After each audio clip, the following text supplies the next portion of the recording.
hip-hop song of the year. Kahit yung lupay-pay ni Haring Manggis, sila galumbos eh. Sino? Ikaw naman! Kasya pa si Mod! SB19 member na si Josh Cullen, binueltahan ng mga tirada sa kanya ng vlogger na si Ato, Tipsy D at Sinyo. Nakabawi na sa pagkatalo nila noon kina Shernan at MZite.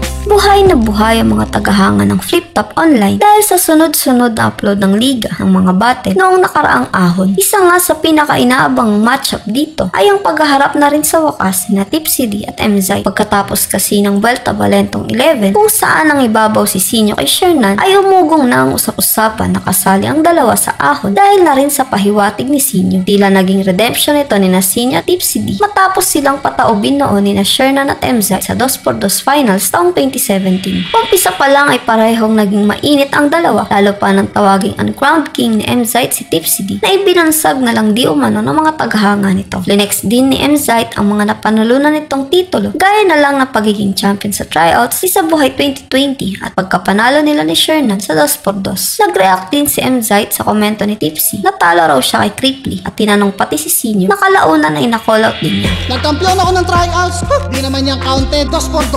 Sus! Binuhat, isa buhay. Weh, paubaya. Gayong pa man, yung performance na nanatili outstanding. Pero pag yung mga tulad mo, sali na sali, tapos di mag-champion, boom! Uncrowned king. Mga fans mo, nag-iimbento na ng title, maging king ka lang. Ano yan? Pinagandang tawag sa palagi siyang talo, pero magaling naman. Tsaka kagabi, sabi mo, talo ko kay Cripply. Wala ka naman ng ahon na yun, bumoto ka pa. Boss, 4-1 boto, diba? 4-2 na. Cripply, 3 na lang, panalo ka na. O gusto mo, si Sinyo, Joker, tanongin natin. Repa, Sinyo, sino panalo? Cripply? Ako.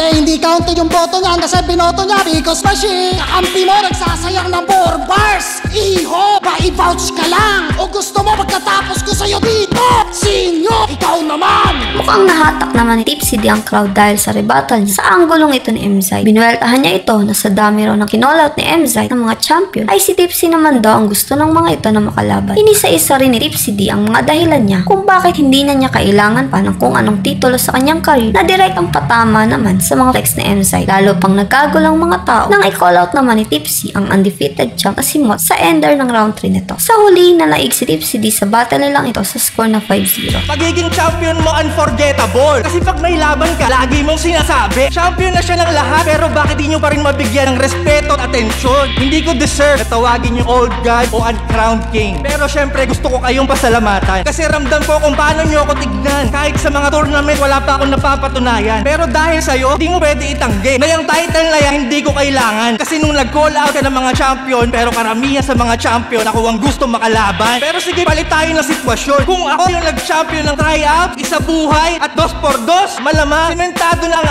aking pangalan. At dahil meron akong title, malamang sa ako sa legendary at palaging relevant anumang era lumaban. At dahil meron akong title, malamang kasama ako sa most viewed at palaging nasa top 10 ng mga tao. Ngayon, alisan nyo ng title. O di ba ganun pa rin? Wala namang nagbago. Samantalang ikaw, kung wala kang title, parte lang ng galawan ang iyong naging ugnayan hanggang dun na lang. Yan ang katunayan, hindi ka kahusayan, nag-champion ka lang. Ulit, no? Dati niyayabang ko yung meron, ngayon wala yang nagawa. Nabaliktad ang sitwasyon, ikaw naman ang iyabangan ng wala. Kaya naman adaling isinilit, walang palag, hindi na malikot, ang luwag pa sa body bag, kasya pa si Mon. Samantala, umani ng samot-saring komento ang video na in-upload ng vlogger na si Ato matapos itong mag-react sa award na nakuha ni Josh Cullen ng SB19 sa katatapos lang na Wish Music Awards. Nakuha ni Josh Cullen ang parangal bilang Hip Hop Song of the Year sa kanyang kantang Get Right. Sa isang nag-viral na video ay nakuhanan pa ang pagkagulat ni Josh nang tawagin ang pangalan niya upang i-receive ang award na nabanggit. At sa parehong video nga ay nag-react ang vlogger na si Ato na tila hindi sumasang-ayon dito. Ayon kasi kay Ato, maging siya ay nagtataka kung bakit nanalo ito at nang ibabaw sa ilang mga artist na minention gaya ni Have Abby, Red Boys at O-Side Mafia. Mukhang nakaabot ang reaksyon na ito ni Ato kay Josh at nag-post ito ng tila rebuttal niya sa vlogger. And the Wish Hip Hop Song of the Year award goes to...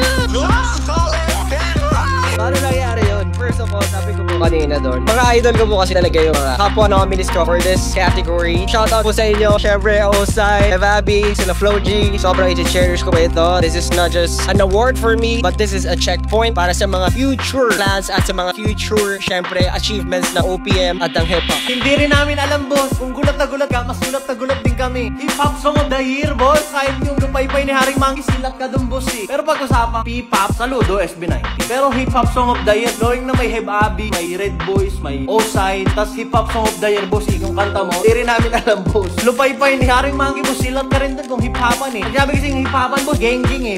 Bali-bali mo yung balik. Di ba, boss? Gang-gang, boss. Boss, gang-gang yun. Hip-hop, boss, gang-gang.